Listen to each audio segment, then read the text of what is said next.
Okay, Chuck, on me.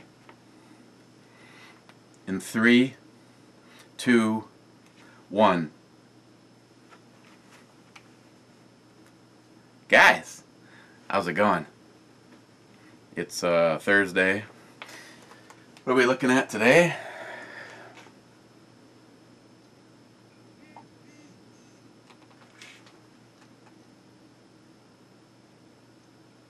I thought for a moment about coming out of here wearing nothing but the baseball cap and some duct tape, but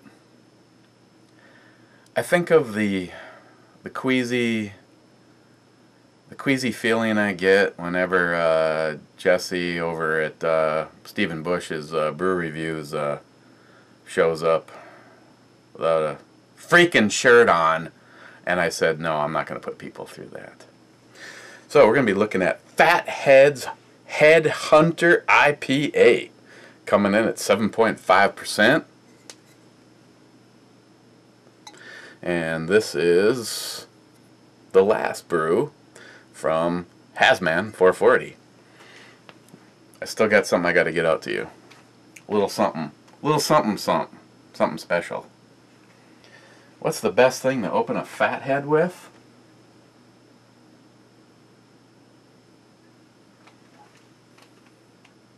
I don't know, this thing is ridiculously huge. It's all brass.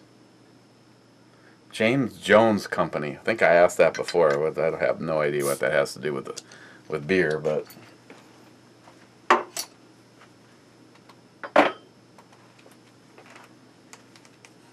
what's new today?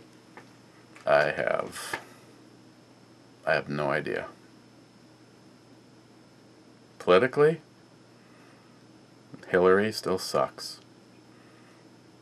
And Donald Trump is basically speaking the anger of the majority of the United States.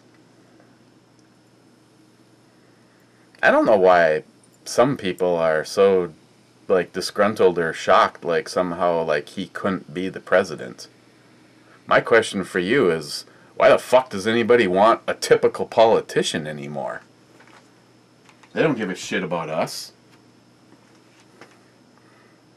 Not at all. I mean, I don't know why even some people have any apprehension. Personally, at this moment in time, I don't.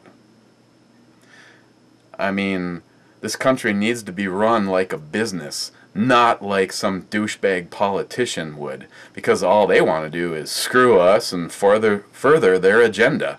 If Obama isn't more of an example of an agenda, I am going to fundamentally change America. How anybody would have thought this was good, I have no idea.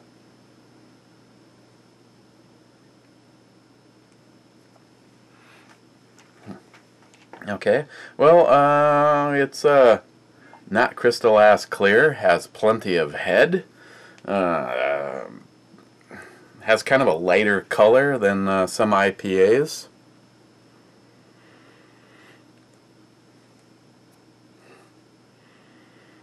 Has an intensely awesome citrusly. It has a citrusly. It's citrusly like in characteristic. Paul Hazman,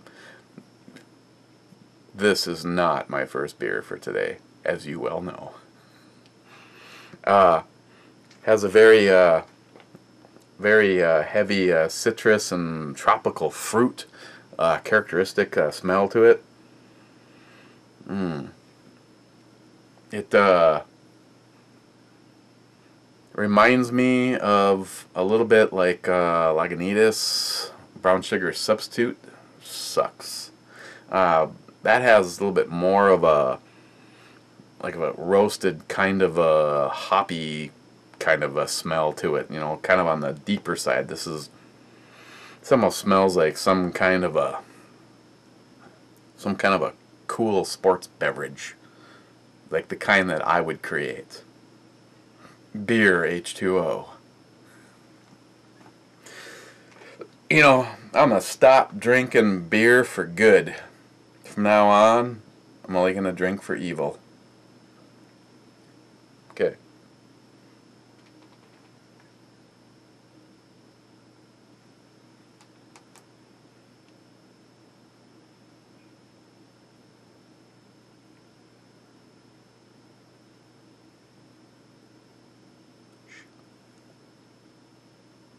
Just kidding.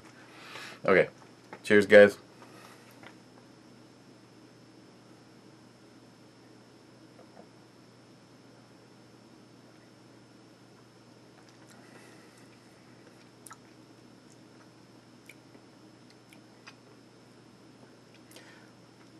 Moon River. Hang on. IPA reports are still coming in.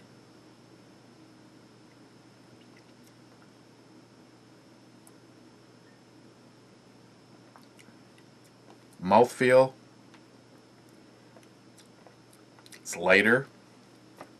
Flavor. Hoo-ha.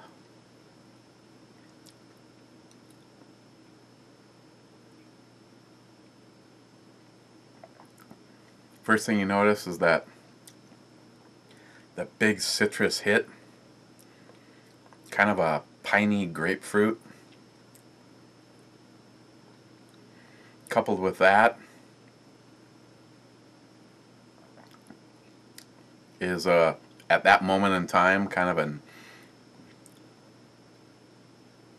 some sort of a sweetness, and then as it kind of builds you get more of the tropical fruits in there.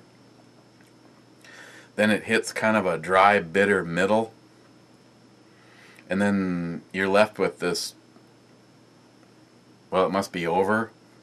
Then it just comes up with a strong citrusy,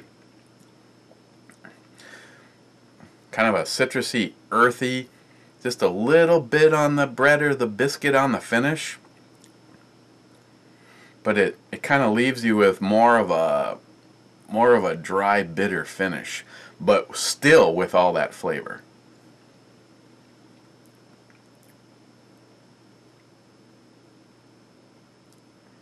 I would have to say right off the bat, if you're only hop curious and you're at the store and you're looking at the beers and you see those IPAs and you're thinking, should I venture beyond a Pilsner? I don't actually recommend this as your starting point. This is kind of a heavy hitter. Even though it has a lighter mouthfeel, it still brings on all those citrus flavors. The dry bitter isn't as dry and bitter as some. I don't know if this one gives an IBU or not. Brewed and bottled at Fatheads Brewery, Middleburg Heights, Ohio.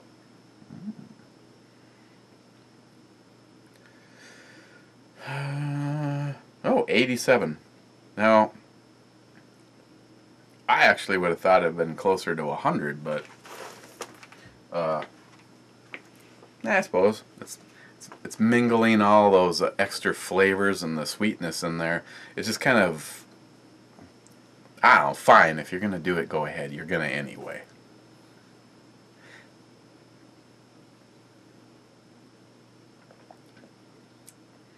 I guess there is two sides of the argument for when I tell people, if you're not hop curious, do this or don't do that. You know, it's kind of like one of my guitar purchases. I got a 7-string guitar, and my friend who actually found it for me and said, these people do not know what they have on their hands. Jackson 7-string Randy Rhoads. It's so obscure that even with the model number, I cannot find shit for information on it on the internet. And he's like going, well, you know, it is 7 strings, you know, it's going to be a little bit more difficult to play. And it was just like, well, why don't you just, you know, just teach yourself on what you want to end up playing. Why become good on the 7 and then switch to the, or 6 and then switch to the 7? And he's just like, well, I guess you got a point. So when it comes to an IPA, you know, full in.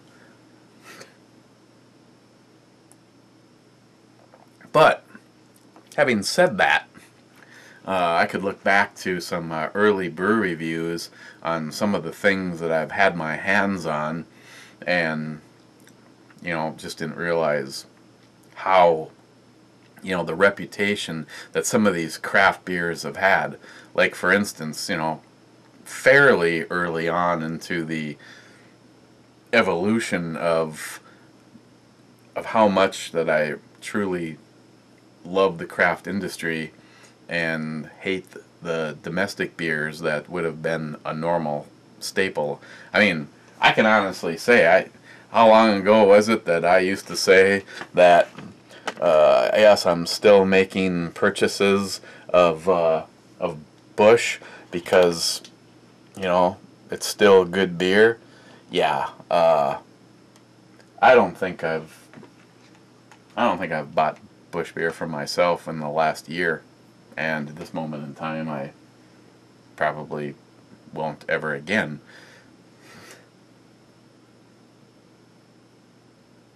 It's almost like that's what it was, and then this was every now and then now it's like I just assume go without as opposed to something like that. Okay, now the more I've been drinking this, that middle to the end has all of that citrusy goodness and some dry bitterness, but it has it's getting more of a floral finish to it.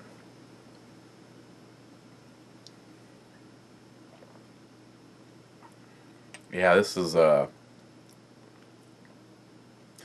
would be a no bullshit IPA here. This is just packed full of different flavors, and it's like a little roller coaster of effects of as far as the flavors as they travel in your direction.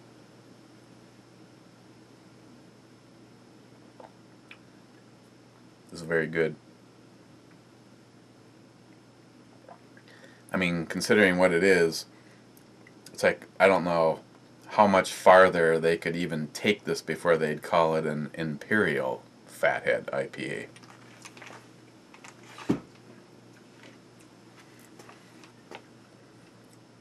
Yeah, it just kind of that flavor just hangs with you a long time, and it's just like,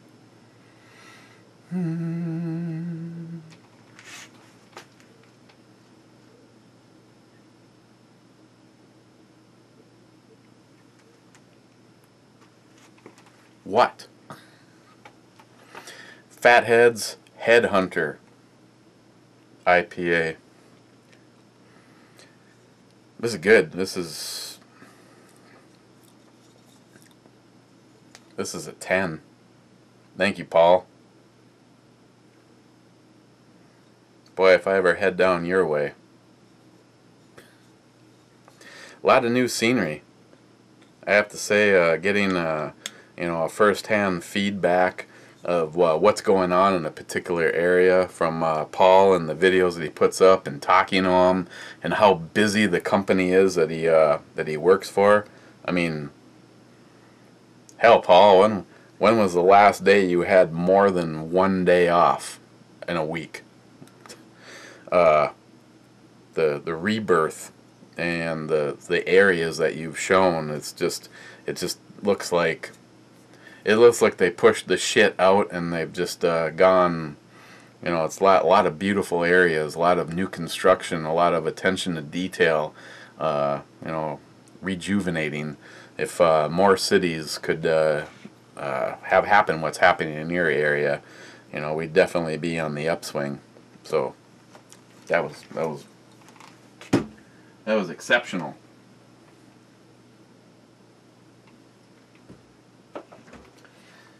Tomorrow, let us look at something from my neck of the woods, and the battery's about to die, so let's try to do this before it dies. If it doesn't, I'll whatever. through the magic of changing the battery, I'll be back. Danger Ale from Castle Danger, just north of Duluth. Okay, so we're going to look at this tomorrow. 6.5% by volume. Again, big thanks to Paul, Hasman440. And we will see you guys tomorrow. Stay safe and enjoy your craft beers. Chuck, on me. Just kidding. See you tomorrow.